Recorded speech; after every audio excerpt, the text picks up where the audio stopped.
afternoon, everybody.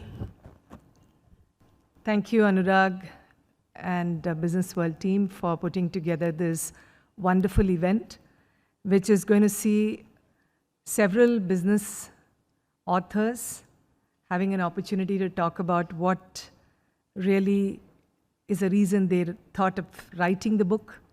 And I'm also privileged to be here to be able to share my thoughts on what prompted us to come up with this book. And particularly the book, which was something in the making for a while, even before COVID. Why did we think about writing it during COVID? During COVID, as all of us are aware, we were forced to remain indoors and try out different things. So different people started taking up new hobbies. They started to, apart from adapting to work from home, started thinking of learning new things. And we thought this is a time that we need to look at the book, which was in the making for a while. How do we present this in the COVID times and make it relevant for those who have suddenly become very excited about digital, because something that was in the earlier times it was necessary to sell to people why they need to adopt digital. During COVID, without a question, from schools to colleges to businesses, small, big and large and behemoth, all of them started recognizing that digital is the way forward. So that was a no-brainer. But what was really interesting was that many companies thought, many individuals, many organizations started thinking that digital would mean that if I'm able to communicate effectively through a Zoom account, or if I've been able to set up my social media presence and through which I'm able to communicate effectively with my stakeholders, we have arrived and we have gone digital. So this is a myth that we really wanted to sort of demystify, and we wanted to really question. And at the same time, organizations who had invested in digital and who had started seeing benefits already even before COVID, how were they coping and how were they in a position to get more out of their digital investments? And is there something that we could learn from all of these experiences and case studies that were in front of us? That really triggered us to think about how do we therefore give a structure, a format, and look at all the dimensions of digital transformation to understand what really makes a digital transformation story tick. So is there a success model? Is there a roadmap that one could pursue so that digital investments, which are to begin with uncertain, there's a lot of uncertainty involved in terms of what to expect, what kind of returns we could possibly get out of these investments. How do we bring in some level of certainty? How do we bring in some level of clarity in terms of how we should approach this digital transformation is really the essence of our book. So if we were to look at many organizations' story around digital transformation, fundamentally, they have understood that digital is very different from the way we understood IT. Even for IT organizations, IT services organizations, it has taken them a bit of a time to appreciate that the way we think about IT solutions and the way we think about digital solutions, these are very, very different. And the reason for this is that digital has the capability to touch every aspect of a business, of our stakeholders. And when it is intrinsically connected with the strategy of the business, you can get it right, or it can horribly go wrong. So if we were to look at, yes, strategy, there is some level of clarity. In the past, we would have a 5-year strategy, 3-year strategy. And in the current day context, because of so much of uncertainty around us, even if you were to look at a 2-year strategy, a fuzzy strategy at that, what is important next is to look at what is a model, where do you want to start? Particularly in the context of digital transformation, do you want to start outside in or you want to start inside out? So that is where we have several examples around us to look at, to understand and reflect upon what would digital transformation look like for ourselves. If we were to look at primarily around the customers and the role digital can play there, that is what we talk about as the customer experience. How do we bring about customer experience? How do you enhance better experience? How do you enhance the experience for the customers through a better strategy? If you were to find answers for these, then that is where design thinking is so very important, because you get very, very granular and look at every process and ask this fundamental question: how am I going to deliver better experience to my customers? And assuming that more and more customers are today using digital as the first place to, first method to know about the product, know about the customers, compare and contrast products, compare and contrast their own experiences with someone else's experience. If all of these are true, then understanding how to deliver better experience to my customer is a starting point. And that's where design thinking becomes extremely important.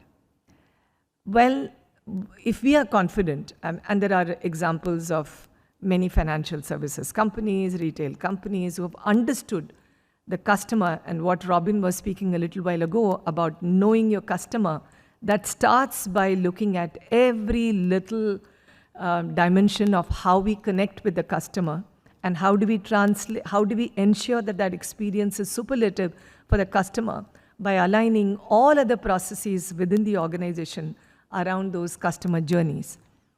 And if we have a reasonable confidence that, well, we are delivering or we would like to deliver to this level of experience, then the next question the company may want to ask is, what if I had to look at a lower cost model? How do I deliver something to my customer at a lower cost? And again, we have a number of examples. A case in point is IKEA.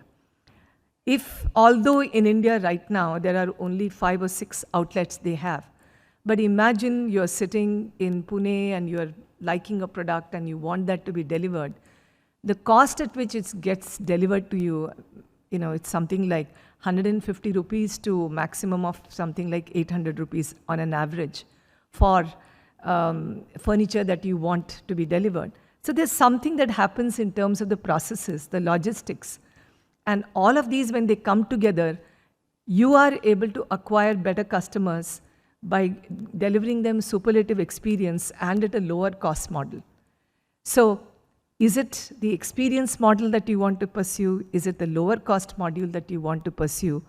Or for that matter, there is another approach which organizations have been successful, that is to look at the platform model. And in the platform model, this is a word which has been used loosely in different contexts, in various contexts.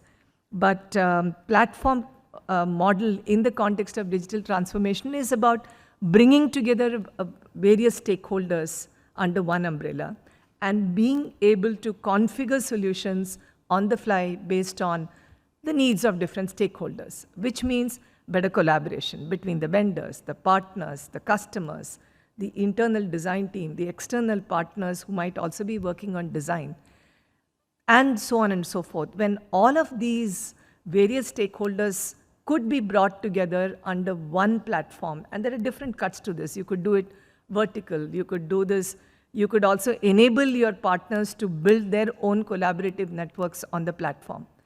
So if that is the kind of a strategy that you would like to evolve, then the processes will have to be, first of all, aligned around these sort of journeys that we want to undertake. And one more model that which is very prevalent, and that's something that we've all become quite familiar with, is, do we want to continue to build our own assets, or we want to work with the assets available in the marketplace. So everybody now fully appreciates the Airbnb model, the Uber model, the Ola model, and so on and so forth. So from the days when Amazon was just a pure bookseller, today if Amazon has been able to redefine that business scope to be able to even provide Amazon Web Services. So this is a trend which is going to continue, which is I do not want to own my own assets. I want to build a business using assets which are freely available in the marketplace. Or for certain services, I would like to ride upon the assets created by somebody else. So these are the kind of questions which require to be addressed when we are thinking about, even before we embark upon where do I want to, what kind of technology I want to invest in. Because if we were to look at technology also, there are fancy technologies out there, right from robotics to IoT to AI, and there is predictive, there is prescriptive. All of these, if we really have to make sense of, there has to be a purpose and there has to be a very clear definition that we need to have in terms of what are the outcomes I would like to have in the near term, in the 6-month time frame. And therefore, doing pilots and learning from the pilots and thereafter looking at scaling, which is what every successful company which has seen success in the realms of digital transformation, that's how they have gone about, which means you continue to do your traditional business, and at the same time, there are pockets in the organization where these experiments take place. And through those experiments, then you think about the next big jump. So while we have spoken a lot about customer journeys and other stakeholders and different models that we can be considering, equally important is to look at the other dimension, which is the people. And when we talk about people, we are really talking about how do we look at various activities associated with the employees. Once again, if you are an employee-heavy organization, there are different ways of looking at digital transformation impacting the employees. If you are an employee-light organization, there are different ways in which the digital transformation journey could actually deliver results. So once again, doing the design thinking around employee journeys, and especially in the context of what we are all going through currently, which is some amount of uncertainty, recession looming large on the horizon, and therefore, do we really have the same kind of budgets and luxuries as we had maybe 6 months earlier or 1 year earlier? In terms of, yes, there is no tomorrow, let's bring on board any number of people with the right skills, so long as we think they can deliver from tomorrow.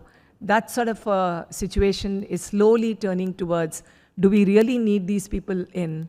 And do we want the right person for the right role? And if we do not have them, instead of retrenching the staff, is there something that we can do better? And in the book, we have spoken about Skills Alpha as a case in point. And platforms like these actually enable companies and the employees to see for themselves in the mirror, where do I stand vis-a-vis the current role? Where do I want to go tomorrow? And what are the requirements of the business? Where is the industry heading? And how do I measure the skill gap? And how do I overcome the skill gap? And with a platform like this, there's a huge amount of content which is already available out there. How do I pull in that content? Or how do I curate the content based on what I think my team requires to acquire? And this is the process, or this is the journey. If it is curated, it enables the organization to not only tide over the current maybe uncertain times, but also be in a position to motivate and retain employees who would have the right kind of skills, who would be able to work in roles very, very different from what they have been performing in the past, in tune with the business needs. So that's the other concept that we have explored in great detail, the employee journey. And so when we are talking about digital transformation, customers, employees, other stakeholders, They are all very important, but equally important is what kind of technology that we choose. And I spoke about whether it is to do with IoT, whether it is to do with AI, picking those right technologies in the right manner at the right time, that is very important for us to bear in mind. And that's where innovation is the next leg on which digital transformation story will evolve. So if we think innovation is actually meant for companies who have arrived, and the investment that we will be able to make is not something that is required to be thought about at this point of time, because we are really not competing with the Amazons of the world, or we are not competing with the Googles of the world, then we are sadly mistaken. And innovation need not necessarily happen only within the organization.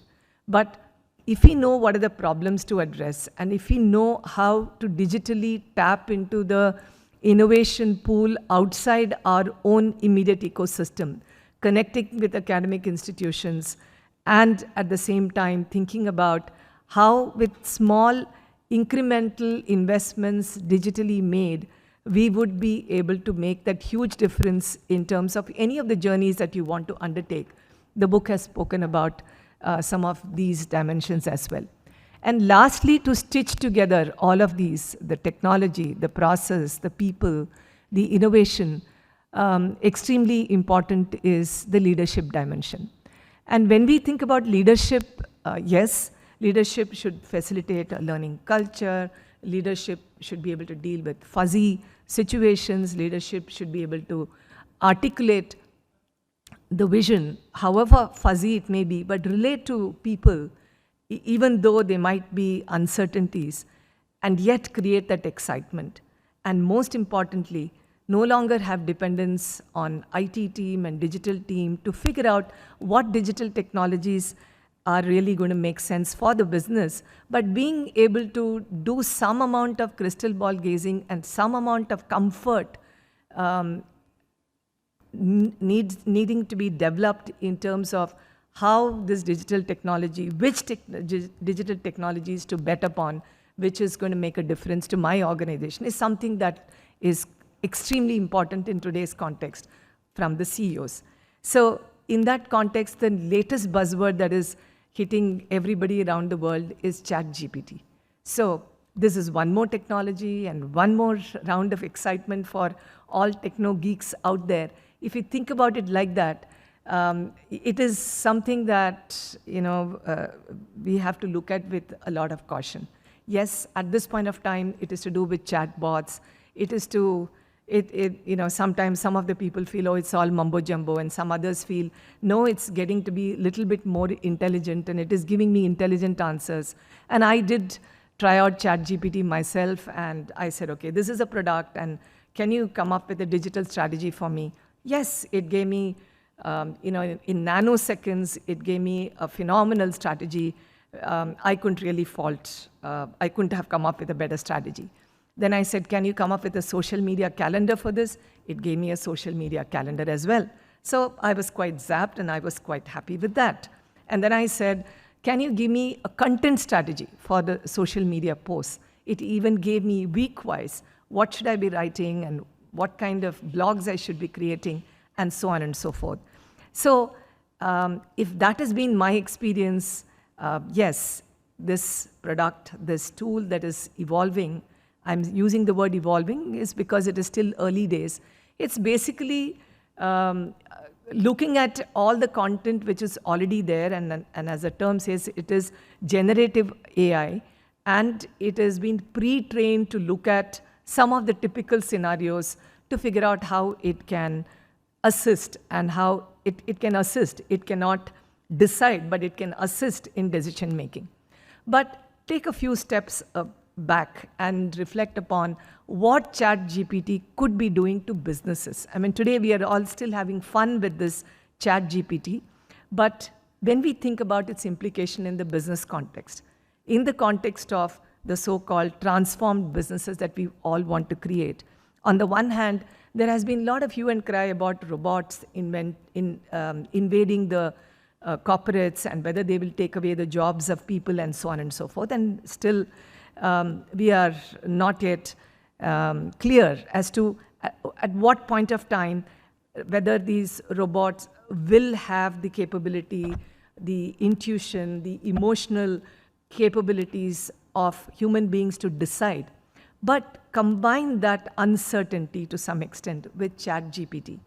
And as ChatGPT evolves, ChatGPT-like tools evolve, there is likely to be a situation where possibly all of the middle management roles, which is predominantly built around communication, which is predominantly built around tasks which are repetitive in nature, which can be done by trained robots can be trained to deliver these tasks.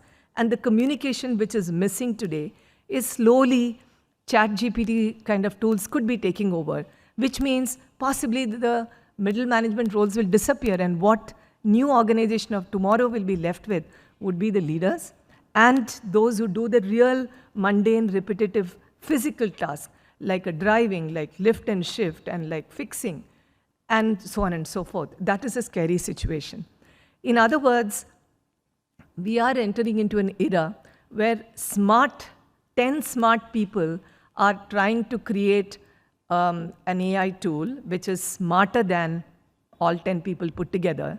But the scary thing is that one smart AI tool can actually invade hundreds and thousands of corporates and individuals' minds and be able to influence them to think and act in certain ways.